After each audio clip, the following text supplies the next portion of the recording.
Tabanga Halima yakwatibwa poliisi. Ab'okwerinda bayinza okuba nga bakwata Halima.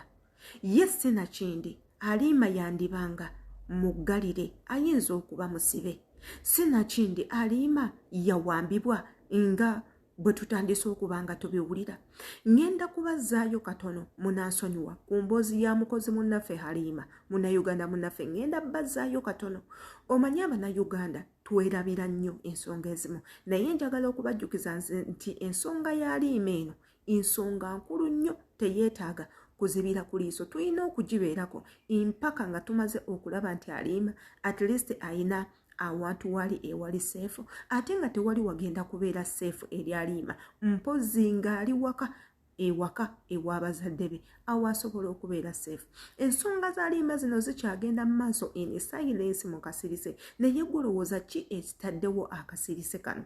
Ekitaddewo akasirise yandibanga endowooza yaffe gye tulina mu mitima ne mu bwongo ey'okuba nti Halima ayinza okuba nga bamukapturinga oba nga yakwatibwa ab'ebyokwerinda oba nga mukama we yamala n'amufuna, oba either naddizibwayo mu nnyumba ya mukama we oba ne bafuna we bamutereka nga ekifo ekyokuteekamu abantu abazizza emisango. Jjukira Halima ono y'omu ku bantu be baateekako omusango omunene ogw'obubbi. Omusango ogwo guba munene mu nsi zino ez'Obuwarabu. Yenze Shina Adita nkusaba onneegatteko, onneeyungeko, osubscribinge ku YouTube channel yange. Kozesa ekigambo subscribe wekiri, kwata ku notification bell eri waggulu. Buli video yonna gye nteekayo egenda kubanga ekutuukako bulungi nnyo. Commentinga wansi toweerabira linnya lyo n'ekifo mw'owangaalira. Video bwe ziba zikunyumira ziteekeko like ate era ogiteekeko n'omutima, kijja kutuyambako n'abalala bannaffe okuba nga batwegattako. Njagala mbazeeyo katono nnyo mu bigenda mu maaso oba mu byagendako mu maaso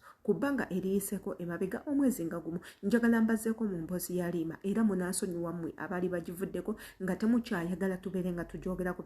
Ngenda kubeerako obutambi bwe mbateerawo wano, obutambi obwo mwabulabalabako dda era nga bangi muyinza okuba temwagala kuddamu bulabako, naye okukomyawo picture eri n'okugezaako okubategeeza ki kyenjagala obategeeza. Nina okubazaako katono nnyo emabega ku audios ezimu n'obutambi obumu obwa Halima. We tunamala okulaba obwo obutambi ate era tugende mu maaso ne vidiyo eno, nga mu vidiyo eno naawe wogenda okusinziira okutubuulira tukole tutya, gwe enteeberezayo egenda kubeera etya. Halima yakwatibwa poliisi, tebannaba kumukwata, Omuwarabu yamuwamba, Bannayuganda be baamuwamba ng'abantu we boogera nti Bannayuganda banne bandibanga be baamuwamba kennyini ne bamweterekera nga bagamba mbu bo bagenda kuyiiya engeri yonna gye bamuggya mu Saudi Arabia bamuzeeyo e Uganda. Gwolowooza which is which? Byonna tugenda kubanga tubimanya mu vidiyo eno. Gwe kola kimu kya kusubscribinga ate era otwekumire kuka tugendako mu butambi twejjukanye ate era tumale tukomewo. Annemereddwa yenna anoonye ennamba ya kampuni yange antwale ku ofiisi, naye sidde mu kiyumba. Antwale ku ofiisi yange ndi bulungi. Ssanyu lyempulira ndi bulungi ntuuse.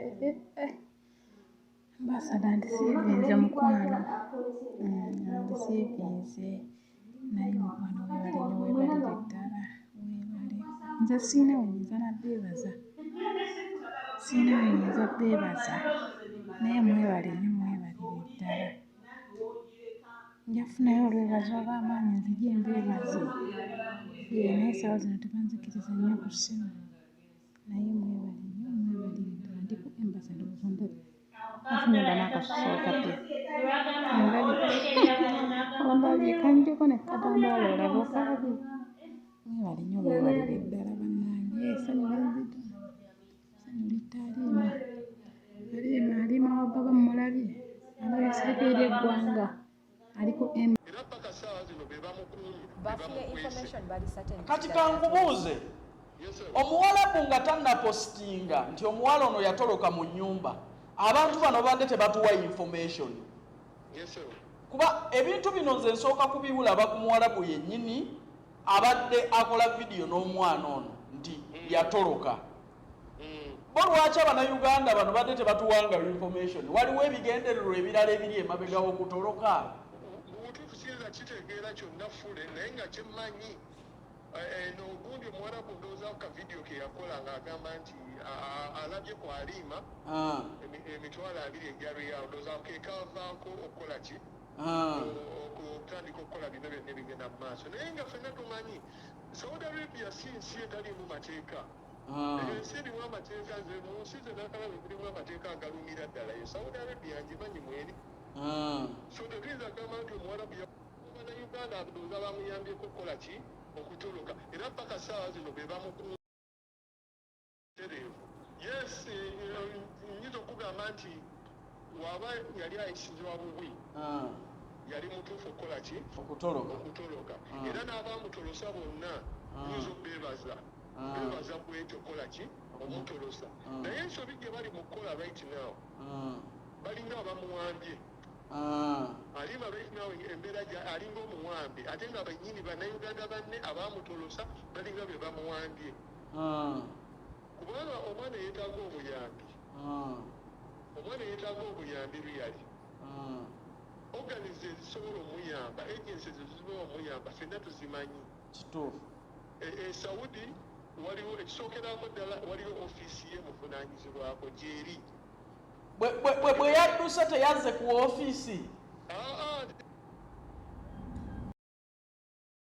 obutambi obwo bwe mbateereddewo tebubadde bupya akatambi Halima ako mwakalabako kasaasaanyira nnyo ku mikutu gya intaneti ne audio zentadde ku mwaziwulirako dda kuba nazipuleyingako dda wano eno ku channel yange era ne muziwuliriza wabula ekibuuzo kiri nti amakulu si gakubazaayo ku ebyo byayita amakulu gakubajjukiza nti ebyo bye tutwalanga ebyayita byandibanga tebinnaba kuggwa iggolowooza Halima aliriddawa Halima gwe tetwannaba kufuna mawulire gonna nti no Halima yadda yeewako however much nga ffenna Bannayuganda mu nsi ez'enjawulo twasitukiramu tujje tulwanirire eddembe lya muganda waffe Munnayuganda munnaffe Mufirika munnaffe mukozi munnaffe ne tuyimukiramu ne tukuba omulanga ne tuwaayo amaloboozi gaffe ne tuwaayo okwemulugunya kwaffe ne tuyita abantu abagenda okuba nga batuyambako ku nsonga ya muganda waffe naye okuva olwo tulaba kati omwezi gumu guyiseewo tetunnaba kufunako mawulire gakakasa nti Halima ali mu kifo kino yes